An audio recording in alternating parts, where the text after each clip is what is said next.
Hi there, this is the Victats podcast. This is a podcast about tatting, not the skin and ink kind of tatting, but the needle, shuttle, and thread kind of tatting. It is April 1st, 2023, and happy International Tatting Day. April 1st is a celebration for all tatters. And I've actually done some tatting over the weekend, so, you know, super exciting. I want to wish everybody a happy Easter if you're celebrating, and happy long weekend if you're not. And I thought I would just start by showing you my tatting, because it is the International Tatting Day, and I was working on the Renulek 2023. And the theme for this round has been 1 step forward, 2 steps back, or 2 steps forward, 1 step back, but I kept making mistakes on a very simple round. This is in an artist carrying case, and what I do is a portfolio case, and what I do is I put the felt in there, you know, just the craft felt you can get on the rolls, and that helps to hold the doily in place, so that because I find that the way that things go wrong is when the doily gets all crumpled up. So anyways, okay, long way to say, here we are. And oh, there's the reflection of the, turn it off for a sec. So there's less reflection. So anyways, what happened is like one time I miscounted on this, and then one time I kept going around and joining to here. So I had to do some backwards tatting on that. But other than that, it's been okay. I'm kind of back in love with this again. I was out of love with it for a little while. I'm just angling it like this so you can kind of see it without the glare. Here, what I can do is maybe, can I pull this up? Yeah, okay, no, too much work. Okay, I really like the colors again. I'm back in love with it, but don't start lucky. Every time I've tried to record for the last hour, he's been pitching a fit. Doesn't think I should talk. Anyways, there's also chicken over there that he thinks he should have. But anyways, okay. So, what was I going to tell you?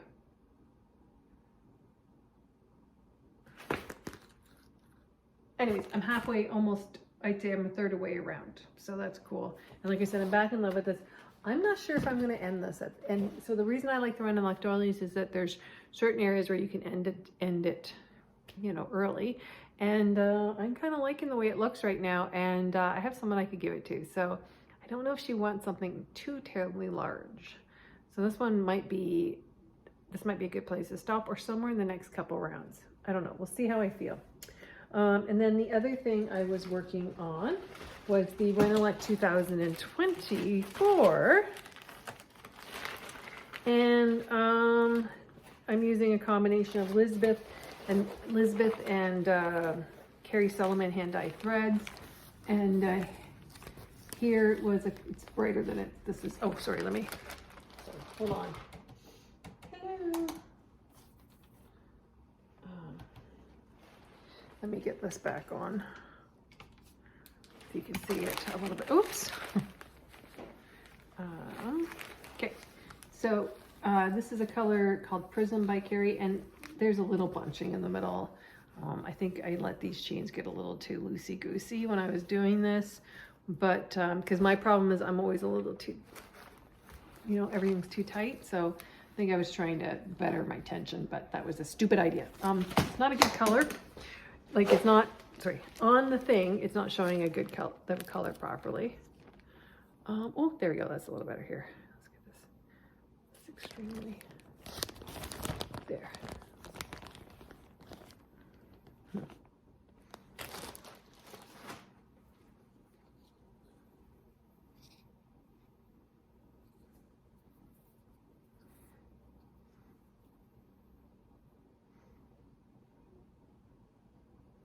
Okay, well, that's as good as it's getting. But, and so then so it was kind of tricky to match up with this.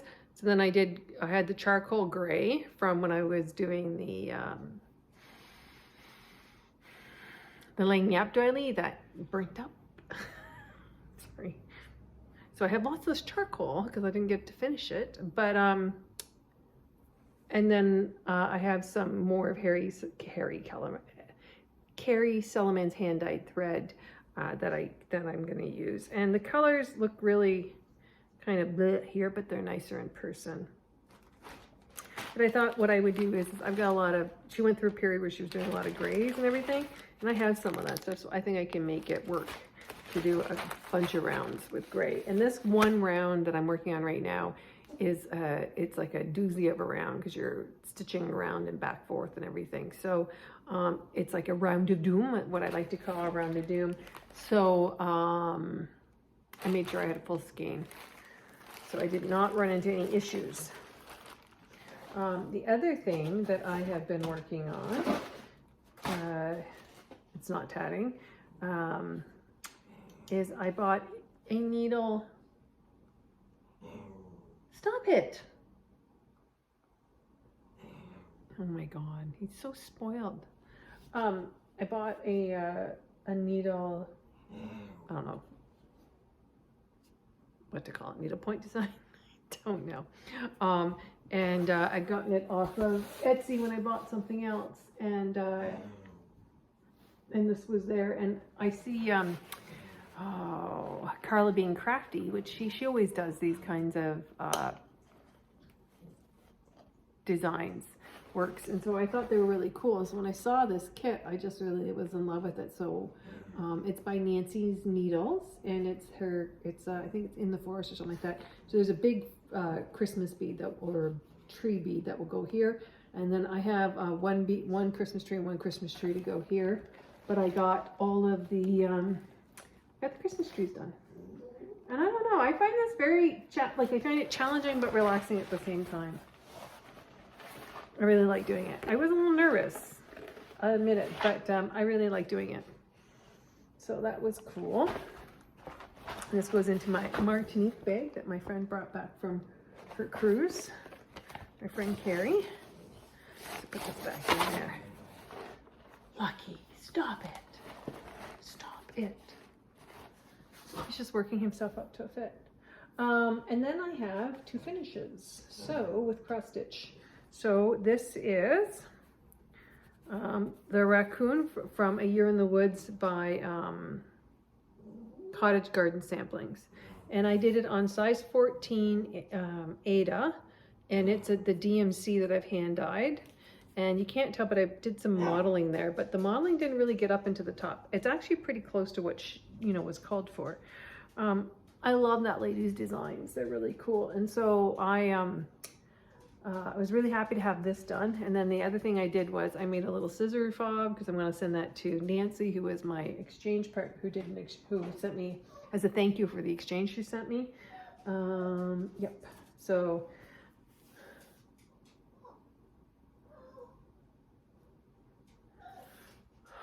and I'm gonna lose my shit in a moment because these guys are driving me nuts.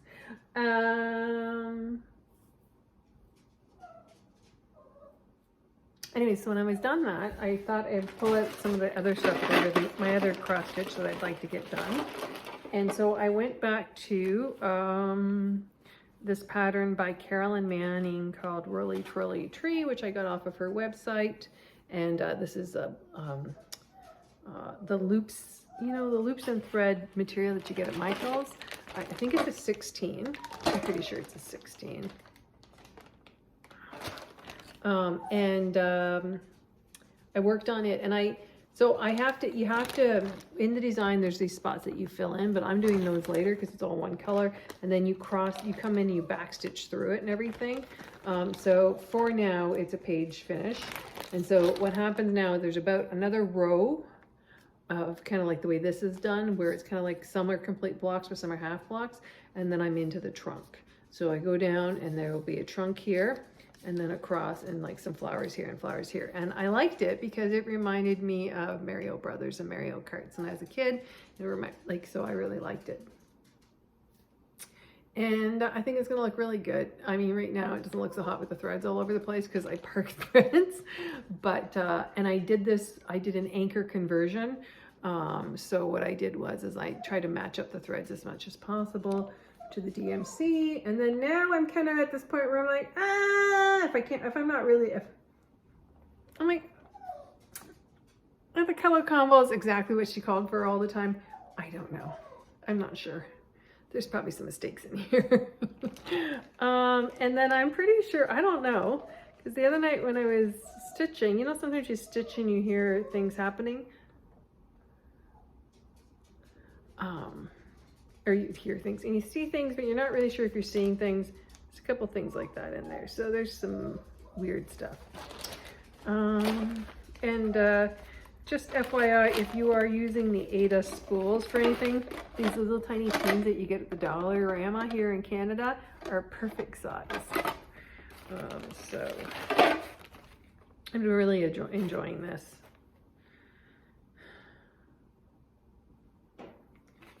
But there's that, and then over the weekend, this weekend, I worked on, it's nice and sunny now, right? Like it's brighter now, so, you know, I'm able to, there's certain things in certain colors that you can't quite see when you're stitching. Or something, I don't know, I can't see it, but it's not as fun to stitch without extra lighting, and at my cottage, I don't have a knot light. And the lighting's not great because it's got big windows, so, you know, you're supposed to get natural light. And so the natural light's been really good. And so I actually worked on my Nora Corbett Trick or Treat. And so what I did was I had started filling in here, and I thought, well, you know, this won't be hard to fill in. So I instead came up here and did all through up into here and around here and started on the skin. The thing about the skin is I really kind of wonder if I should have done it in like a green or something, because, you know, just to contrast, because this feels very blah to me. But I think it's just because there's so many shades of brown, even though you can't really tell when you're here and you're looking here, but there's a lot of shades of brown in this. And I'm doing a combination of anchor thread and DMC thread. And this was also a blue that I kind of dyed, and I dyed it grungy. I don't know if I did it. Anyways, the other thing is this stuff kind of comes down into here, and so I had maybe started her a little high because I started her from the bottom up, because I wonder if I'm going to have enough space for the moon to be proper. If not, I'll just skip the moon, but that's part of the beauty of it, of the design. And this you can get from Hirschner's, this pattern for $4.99. So that's a steal of a deal. But it's really cute. The other thing is I don't know, when I see pictures online, like it looks brighter to me than these colors are. So if I don't know, I feel like this would, I don't know if the colors really stand out the way they look like they do on other things. The good news is that these are not meant to be seen close up. So I'll put it up on the wall and nobody will get close enough to see how cruddy my skin colored stitches are.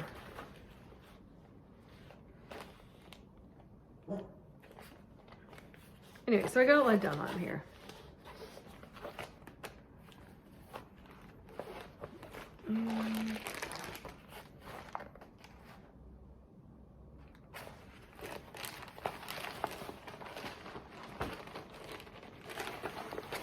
I have two Nora Corbett's. I have this one, and then I have the not the Luna Moth, the June Bug. And so I'll work on this for a little bit, and then I'll switch over to the June Bug for a bit. Probably. I don't know. I really want to get the whirly twirly tree done, because I feel like I was going to start something new when I finished the Racoon, but I'm like, no, I feel like I have too many things on the go, and there's a lot of patterns I want to start, but I want to just wait a little bit. And the other thing that I have that I've just started working on today, but I haven't really done a whole lot with, is this Dimensions, my moo cow. It's called Sweet Cow. But I think, and I've been working on it, I have like here done. In my head, I feel like I've got a lot more done, but no, I have muzzle-y stuff done, like maybe in here. What I was thinking I might do is I might not do this around here. I might just do only the face. So I'm gonna do the face and then decide from there if I'm gonna do the body. I love my moo cow. And this is my first fancy lady, because I think fancy ladies are, cows are definitely fancy ladies. Milk cows, dairy cows are. I don't know. Dairy cows are for sure fancy ladies.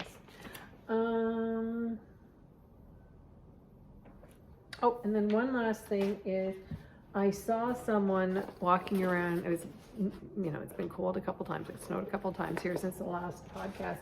And I saw someone, they were walking around in a toque with like the gray and the white and the red, kind of like the work socks. And I really kind of made me feel very knitty. And I wanted to make something like that. So I pulled out, there's a pattern called the Wellington Works Sock Shawl by Samantha Lamb.